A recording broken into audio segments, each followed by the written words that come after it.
Y hoy vamos a hablar acerca de la obstinación. Y mire que la obstinación es una herencia y usted la recibió de sus papás y sus papás de sus abuelos y sus abuelos de sus tatarabuelos. ¿Y desde cuándo viene esa herencia? Desde Adán, porque Adán fue el primero que recibió la instrucción: de ese árbol no comerás, puedes comer de todo el resto que están ahí, pero de ese, solamente de ese no comerás. ¿Y qué hicieron Adán y Eva? Escuche, la obstinación es algo, es yo recibo un consejo, pero yo digo no, así como yo lo hago, yo estoy acostumbrado a hacerlo, así me ha ido siempre bien, yo lo quiero hacer así. Esa es la obstinación. Para que haya obstinación siempre tiene que haber antes una instrucción. Por lo general esa instrucción es opuesta a la voluntad de la persona que está siendo obstinada. Nuestra instrucción máxima es de Dios hacia nosotros a través de la palabra. Pero yo quiero decirle algo, todos los que estamos aquí, en nuestro ADN tenemos un gen que codifica para la obstinación. No hay nadie que diga aquí, no, yo no. Si usted dice que no, está siendo obstinado. Porque todos lo tenemos en el ADN, viene desde nuestros primeros padres. Pero no por el hecho de tener ese gen, vamos a dejar que ese gen nos domine. El hermano de la obstinación es el orgullo. La mamá de la obstinación y del orgullo es la desobediencia. Y el papá de esa familia se llama pecado. Y en Balaam, en la historia de este profeta, usted puede ver la manera como Dios hace su mayor esfuerzo para que no suframos. Dios hace su mayor intento para guiar nuestras vidas y que nos vaya bien. Pero en Balaam vemos un perfecto ejemplo de cómo oponerse a esa voluntad. ¿Cuáles son las maneras como Dios nos guía?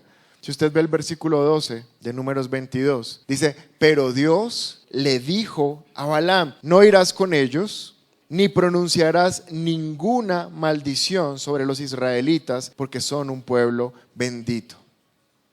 ¿Cuál era la historia? Había un rey que se había dado cuenta que los israelitas eran un pueblo muy poderoso. Y Balaam tenía una característica: lo que él bendecía quedaba bendecido, pero lo que él maldecía quedaba maldito. Y el rey se enteró de esto y dijo: traigan al profeta que maldiga al pueblo de Israel, porque es un pueblo que está cogiendo mucha fuerza. Pero resulta que Balaam era un profeta de Dios, o sea, un profeta a favor de Israel. Se suponía que ni siquiera iba a poner atención a la oferta que le iban a hacer, se suponía. Pero el rey les dijo a los criados: vayan, denle plata, ofrézcanle títulos, ofrézcanle tierras, ofrézcanle de todo. Todo hombre tiene un precio, hay que pensar acerca de eso. Y Balaam la primera vez dijo: no, Dios me dice que no. Pero después vuelven, insisten y le ofrecen más cosas. Y Balaam dice: quédense en mi casa, le abre la puerta a gente del bando contrario, quédense en mi casa, voy a preguntarle a Dios qué me dice. Lo más curioso es que Dios le dice: ve. Y uno puede malinterpretar que cuando Dios dice vaya, después de haber dicho no vaya, es porque Dios se confundió. Pero Dios dice ve, porque le va a permitir experimentar estos pasos de la obstinación para que nosotros aprendamos de eso. Amén. Entonces miren que dentro del proceso, como Dios quiere guiarnos, lo primero que hace es, como dice en el versículo 12, hablarnos. Dios nos habla. ¿Cómo nos habla Dios? Dios nos habla a través de su palabra, pero no solamente a través de la palabra, a través de la iglesia, pero no solamente a través de la iglesia. Hace como 2 semanas o una semana, no lo recuerdo ya bien, les dije: cuando tengan confusión acerca de una decisión que quieran tomar, busquen a sus autoridades. Sus primeras autoridades son sus papás. Pero si sus papás no tienen temor de Dios, no tienen a Cristo en su corazón, no es una buena fuente de consejo, busquen a alguien en la iglesia, busquen la palabra, escuchen las prédicas, porque Dios siempre habla. Diga conmigo: Dios siempre habla. Y Él siempre habla antes, porque Dios no quiere que suframos. Pero a pesar de que Dios le dijo a Balaam: no irás con ellos, ahí no hay duda. Dios le está diciendo: estoy indeciso, yo no sé si debes ir o no debes ir. Dios dijo: no irás con ellos. Pero empezamos el relato de hoy diciendo, en el versículo 21, Balaam se levantó por la mañana, ensilló la burra y partió con los gobernantes de Moab. La voluntad de Dios es clara, pero a pesar de eso, a veces nosotros somos obstinados. El Salmo 119, en el verso 105 dice: tu palabra es una lámpara que guía mis pies y una luz para mi camino. ¿Para qué necesitamos una lámpara que guíe el camino? Para ver. Dios quiere ser una lámpara para nuestro camino, para que no tengamos que sufrir. Y la primera manera como Dios quería ayudar a Balaam era diciéndole: no vayas. Hay personas con las que hablar no es suficiente. Hay personas que predicarles, enseñarles, animarlos, no es suficiente. Pero después de esto, ya la palabra no fue suficiente, pero Dios dice, sabes, tú eres profeta mío, yo no te voy a dejar quedar mal. En tu obstinación yo te voy a ayudar. Y entonces viene el segundo paso en el verso 23 y dice, cuando la burra vio al ángel del Señor en medio del camino con la espada desenvainada, se apartó del camino para meterse en el campo, pero Balaam la golpeó para hacerla volver al camino. Y entonces está el segundo paso de la manera como Dios trata de prevenir acerca de la obstinación y se nos para en la mitad. ¿Y qué es eso? ¿Sabe? Hay circunstancias en la vida cuando usted decidió hacer algo que empiezan a salir mal y usted dice, ¿por qué me sale mal esto? Siempre va a haber algo que te está diciendo, cuidado. Cuando usted es obstinado y usted dice, no, esto me va a salir, esto va a funcionar. Dios siempre habla, pero cuando Él habla y uno no escucha, empiezan a pasar cosas y son detalles pequeños. Y usted no pone atención y usted pasa al tercer paso que ya se lo voy a decir. Siempre, diga conmigo siempre. Usted va a tomar una decisión, usted le pide a Dios, Dios le da una palabra, pero usted puede decir, no la tengo muy clara. En el camino van a empezar a ver detalles, cosas, esa persona va a decir algo y a usted un bombillito le va a decir, no me gusta eso que dijo, no me gusta eso que hizo, no me gusta esa persona con la que anda, no me gusta la manera con la que nos estamos tratando. Siempre, después de la palabra de Dios, Él siempre va a mandar una señal para que usted no se desvíe, ¿me entiende? Pero adivine qué, uno sigue. ¿Por qué seguía Balaam a pesar de que Dios le había dicho que no? Porque le habían ofrecido tierras, plata, fama. ¿Por qué Adán y Eva comen del fruto del árbol cuando Dios les dice no? Porque el diablo les dice, no morirán. Por el contrario, serán como Dios. Es nuestra hambre de tener cosas, de atesorar, de crecer, de que yo quiero más, de poder. Y escuche, eso no siempre es malo, porque uno siempre tiene que soñar crecer, pero bajo la voluntad de Dios, la cual es buena, agradable y perfecta. Pero uno sigue siendo obstinado. Entonces pasa la tercera fase, que está en el versículo 24. El ángel del Señor se detuvo en un sendero estrecho que estaba entre dos viñas, con cercos de piedra a ambos lados. Cuando la burra vio al ángel del Señor, se arrimó contra la pared, con lo que lastimó el pie de Balaam. Y entonces Balaam, ¿qué hizo? ¿Qué culpa tenía la burra? Hay gente que está tan enceguecida en su voluntad, en lo que quiere hacer, que no le importa maltratar a su propia familia. No le importa maltratar a los propios seres que ama, con tal de pasar y que su voluntad sea hecha. Ese ya es un nivel alto de obstinación.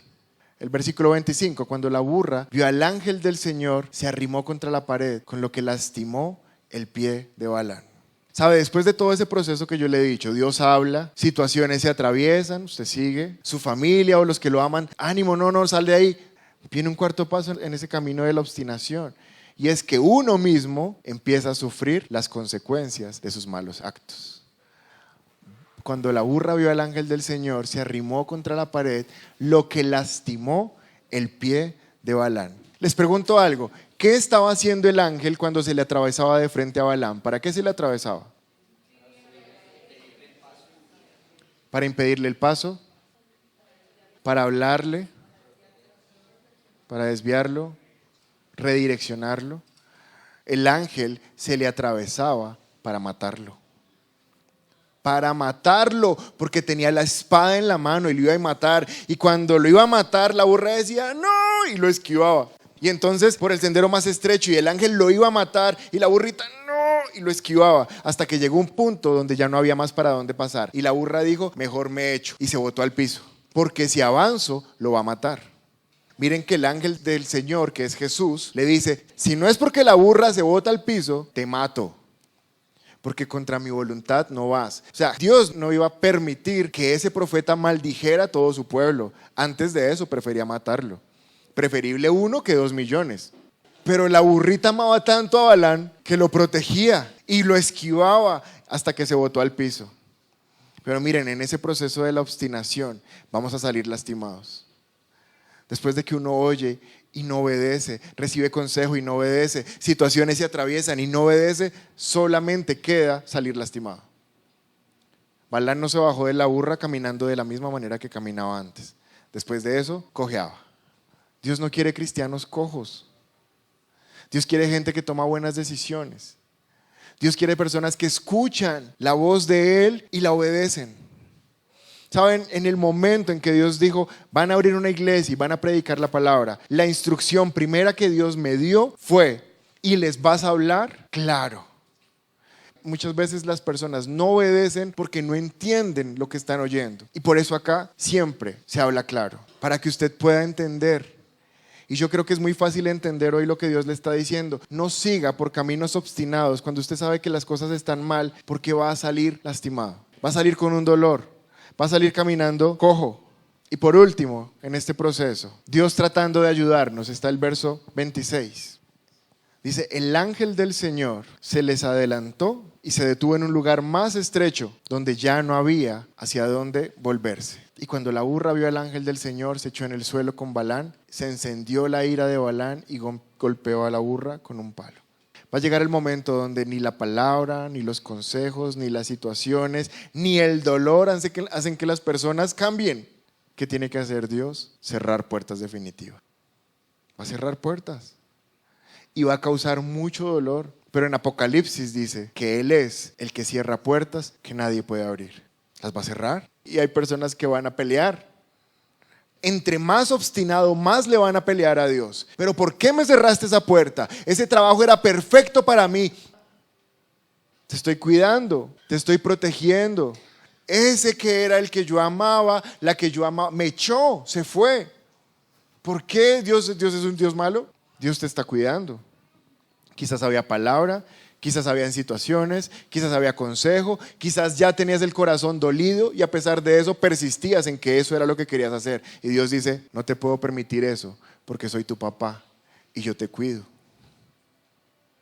Y los que son acá papás saben que a veces los niños quieren hacer algo y uno no, y quieren montarse y se caen y se pegan y aún así se levantan y quieren seguir con eso. ¿Les pasa, papás, o no? ¿Qué pasó finalmente en la historia? Le tocó al mismo ángel mostrarse. Y el ángel ya se estaba mostrando porque la burra sí lo veía. ¿Saben algo? El sexto paso de esto es que gente que ni siquiera conoce a Dios nos va a dar consejos acerca de las cosas que deberíamos hacer. No sé si les ha pasado. La palabra dice que Dios puede hacer de piedras hijos de Abraham. O sea, hay gente, está al lado suyo, no saben Biblia, no saben nada. Y a través de ellos aún Dios va a decirnos cosas. Y uno todavía sigue siendo obstinado. Le quiero recomendar los dos primeros puntos del proceso. Le quiero recomendar que escuche la voz de Dios atentamente. Si a pesar de la voz de Dios usted cree que no entiende y no sabe, vea con claridad las circunstancias. No esté sesgado a que fue que yo ya decidí, ya tomé esta decisión, ya me comprometí. No esté sesgado a eso. Y si Dios dice no, créale a Dios que ese no es porque hay algo mucho mejor para usted más adelante.